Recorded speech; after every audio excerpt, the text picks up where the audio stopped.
Hello, Nick Tyrone, neoliberal centrist dad. This is my first video in some time, so apologies for my absence. I can just say life, a lot of family stuff, not bad stuff, just, stuff. Christmas, obviously. And then I didn't feel well, really, over Christmas. And one of the things you will notice is that my beard is insane. My beard's just completely insane. I was going to get a haircut and a beard trim and do all that before I did this video. But I haven't, and I could have put this off for another day. But given this is a look forward on 2026, I sort of thought January 3rd is like sort of the last day you can do that, and it doesn't seem weird or inappropriate. So I'm doing this with the crazy beard, and I hope you'll forgive the crazy beard. By all means, leave some comments in the comment section on my crazy beard if that's what you'd like to do. So I'm looking forward to, I was going to do a review of 2025 and then a look ahead to 2026, but I sort of feel like by January 3rd, do we need to review 2025? Let's just not bother. That's what I think. I think we should look ahead, look to the future, look at the new year in its infancy and rejoice in its possibilities. That's what I want to do. So I'm going to look at what's ahead for Britain and Ireland. These great isles that I'm assuming most of you who are watching this call home. So I'll start with Ireland, and the big one is really...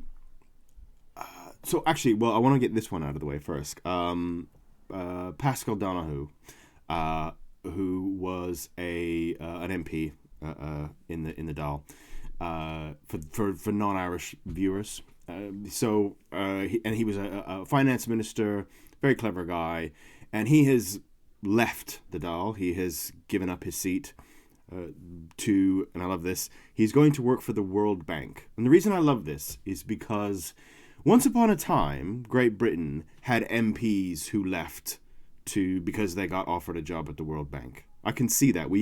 Wasn't that long ago, we had these sort of great men and women in the House of Commons, who would be the type of person who would be offered a job at the World Bank. It's very difficult to see that now. If there's a by-election in Britain, it's because someone did something really stupid and really lame. That's the worst. And the combination of those two things, right? It's not even like people are like anymore, like we have scandals like, I don't know if you remember the Mark Oaten one. You probably don't. It's so out there. I'm just going to say, if you're interested, Google it, right? That's the kind of stuff we used to have in Britain when there was a scandal, right? We used to have the kind of, someone would either leave to be the president of something important or Mark Oaten. There would be something, it would be one of those two things. Now it's neither of those things. We don't have people of the caliber really leaving Parliament anymore to do this kind of jobs. Why, I don't know, but it's worth reflecting on. And, if there's a by-election in Britain because of a scandal, the scandal is always something so embarrassing. Like, someone was offered like 50 quid, a pint of beer and a packet of crisps to lobby on behalf of some, plastics company and got caught and now has to step down. It's classic British scandal these days that leads to by-elections. But no, in Ireland, you still have these guys like Donohoe who get offered World Bank jobs. So congrats to Ireland on that. I applaud you. So I want to get that out of the way because there isn't any elections in Ireland next year, but there is that by-election that we can look forward to. The big thing to look forward to in Ireland politically is, in the absence of any elections, big elections anyway, is Ireland is assuming the presidency of the EU Council. That's very exciting in lots of ways. It'll be interesting to see what Ireland does with that, how it handles it. There's already been some complaints from some other member states, I've heard, about does Ireland have the security necessary to do this? I find that a little bit weird and perhaps disingenuous. Maybe there's something to it. I don't know. I haven't looked into it enough in terms of this idea that somehow the member state that is assuming the EU Council presidency has to have some level of military something in order for that to be plausible. I don't know. I find it a bit weird. But anyway, thought I would at least get it out of the way. And it'll be exciting to see what Ireland does with it and what it raises and how it does it. I think it's particularly I mean, post-Brexit, I mean, we're now quite post-Brexit. You know, we're coming up to, Jesus, what is it, 6 years? But nonetheless, you know, it's interesting for Ireland to show, to demonstrate what it has managed to do post-Brexit in the EU, which is no doubt impressive in terms of the way that it has sort of rejigged its some of the focus of its trade, particularly away from Great Britain, which was inevitable. So that's been interesting. So really interested to see how the Irish handle the EU Council presidency. I will close the Irish bit by just... I probably shouldn't do this, but... Catherine Connolly. I mean, I get that her politics are just not mine, and that is fine. But... And I understand many of my Irish viewers have written in, and one chap in particular gave a great explanation of it. You know, this sort of idea of, because the presidency is essentially an honorary position, it's often someone, you know, it would be someone like Connolly kind of makes sense, because it in a sense, it's like you can have someone there that's a bit supposedly moral, it's a bit virtue signaling, and it doesn't really have any consequences. And actually, in the end, what will happen is, obviously, in the Dáil, there will be a centre-rightish government that will keep keep everything rolling, keep the economic miracle which Ireland has enjoyed over the last couple decades going. I get that. I guess my problem is I don't see the politics of Catherine Connolly being moral. I really don't. I don't see the morality in it. In fact, I can see a lot of the negatives in it. This view of the world where it's very noble savage, very noble Jean-Jacques Rousseau. You know, it's and I shouldn't that be sort of seen as a bit, well, I mean, dare I say it, racist in the 21st century? You know, it's sort of seeing Muslims, for instance, as being a put upon minority, which ignores the fact that there are lots of Muslims in the world. Like, there are more Muslims than any other major religious category, I'm pretty sure. And perhaps in the West, yes, they're a minority. But and then you get these kind of words like global majority, which I really don't like.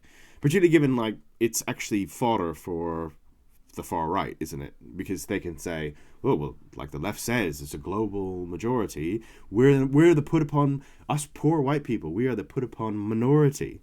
So it just seems really poorly thought out, I would say. Anyway, I've gone circular. I've done a rant about Catherine Connolly's politics. I just don't like it. I don't see that it's particularly moral. It's actually more that, not just because you're free to like it if you like it. I'm free to not like it if I don't like it. What I don't like is the implication that somehow her politics represent some higher moral standard, because I really, really, really don't think that they do. Anyway, I'll leave that there. 2026 in Great Britain. What will happen in Great Britain?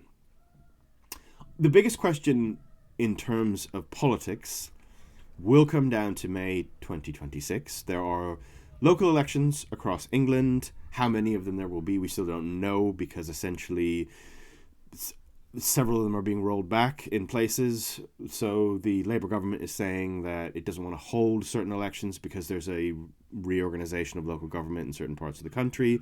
Why they couldn't just reorganise it and then hold them in May is a great question, which I don't understand. I don't have the answer to, and I haven't heard a good answer to why they can't do this. So anyway, there's local elections across England, including in London. Then there are devolved Parliament elections to the Holyrood, Scottish Parliament, and to the Welsh Assembly in Cardiff. And the interesting thing around all these elections really is how well will Reform do? How well will the Reform Party do? Will they have another huge year like they did in 2025? And could it be even bigger in a sense that they make a huge breakthrough in Scotland? I mean, no one's expecting them to, win the Scottish elections. But if they do extraordinarily well, for instance, and the Tories do really badly, then that will be a story. And could they become the biggest party in Wales? And if they don't do that, could they at least become the official opposition, essentially. And one of those seems likely. And either would be a big story. But the big story for me in terms of those elections, it's not just so much how reform do in an abstract sense. I think the most important thing to look at will be the reform vote and the reform results versus the Conservative Party's results. That's the important thing to watch out for. Don't worry about Labour. Labour are going to do very poorly across the board.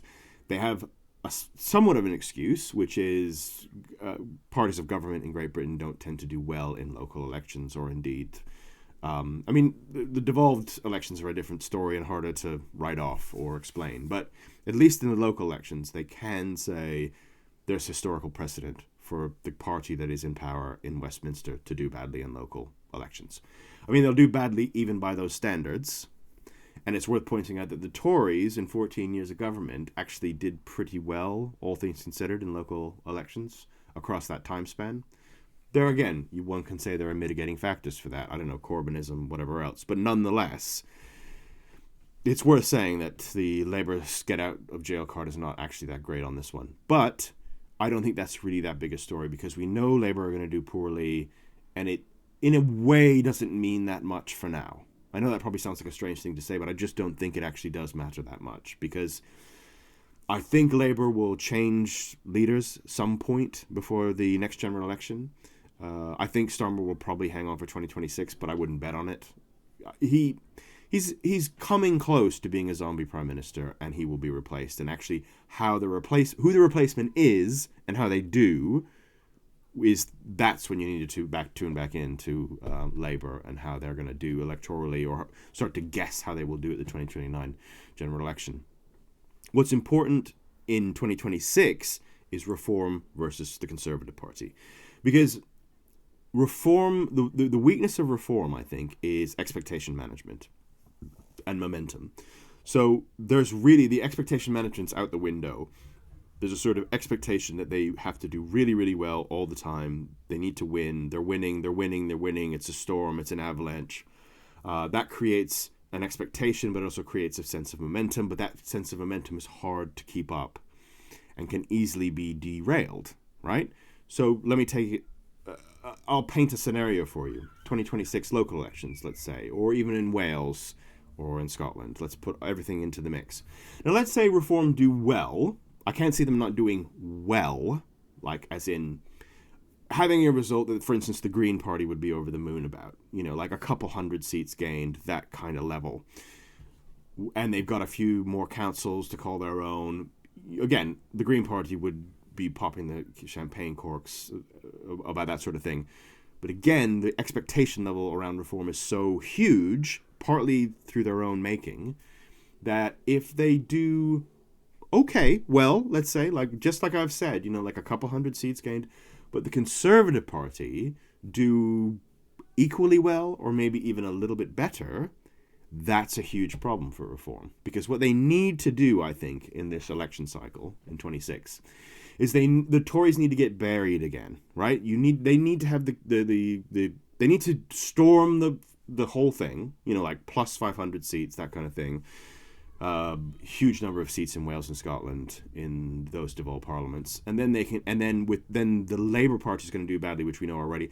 But then if the Conservative Party does badly as well, that will affect so much of the hype around Reform, and so much about the political messaging around Reform and what they can get away with, and also where the sentiment of journalists, particularly centre-right journalists in Westminster, will be, because that will inevitably have an effect on the overall narrative that people across the country are hearing.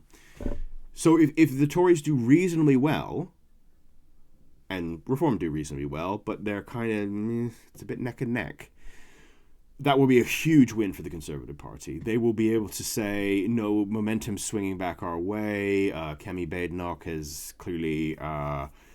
people are warming up to her, and obviously people are liking her and liking her message. Reform are fading. I think they peaked, and now they're on their way down. And, if you want to get rid of the Labour Party at the next election, you really have to start thinking about voting for the Conservative Party. And a lot of the right-wing hacks will completely buy into this, because they ultimately don't want the Conservative Party. If they could just pick what happens, right? They like writing about reform, and they like, sort of imagining what reform could do, but ultimately they would like the Conservative Party to remain the monolith that it is, the party of government that it has been. That's what they prefer. So they will jump on anything that can tell that story. And certainly the Tories gaining some seats and looks like they're doing reasonably well in the local elections in England. That will probably be enough, to be honest with you. I think, however, it is different if Reform do insanely well again, like they did in 25. Like 600 seats, that kind of thing. 700 seats, whatever. They do incredibly well in Wales and Scotland, and the Conservative Party loses seats across the country, everywhere. Then that's a different story, because then what happens is the narrative starts to become, well, Reform are unstoppable. That's it. Maybe 2025 we could have written off as a fluke or timing or whatever. But no. It's a real thing, and it's not going away, and it's here to stay. And the Conservative Party could be in a really huge amount of trouble that they're not going to get out of in this Parliament.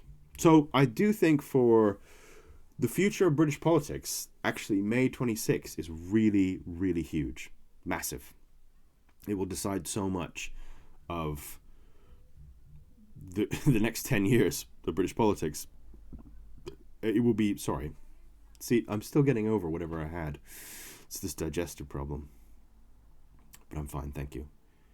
So yeah, 26. Look, May 2026, that's everything. From there, you could be able to tell what's going to go on. And by the way, if you're still hearing, if the Tories lose a bunch of seats, you will probably hear a bunch of stuff. Like if the Tories do badly in May, you will hear a lot of stuff about how there will be some sections of the British press, right, who will still want to save the Conservative Party. They will say, oh, no, it's still not enough time for Kemi. She's getting there. She's turning a corner, but it's not quite there yet because she needs more time, and she blah, blah, blah, blah, blah. That will be all BS, okay, at that point. If the Tories fail again, they're on that. Then I really think that they could be on their way out, and Reform could bury them at the next general election. Whether you think that's a good thing or not, I don't know. I'm just saying that's what I think. That's where I think we could be. Anyway, I'll leave it there. I wanted to make this short and snappy. Again, apologies about the beard. I'm going to get it sorted the next couple days. So that the next time I come and see you, next time you click on one of my videos, I will be much more clean shaven. I might wear a suit just to, show it's the new year, the new me, etc. But for now, I'm looking big Grizzly Adams. I hope you don't mind. I'll see you soon. Nick Tyrone, neoliberal centrist dad. Bye-bye.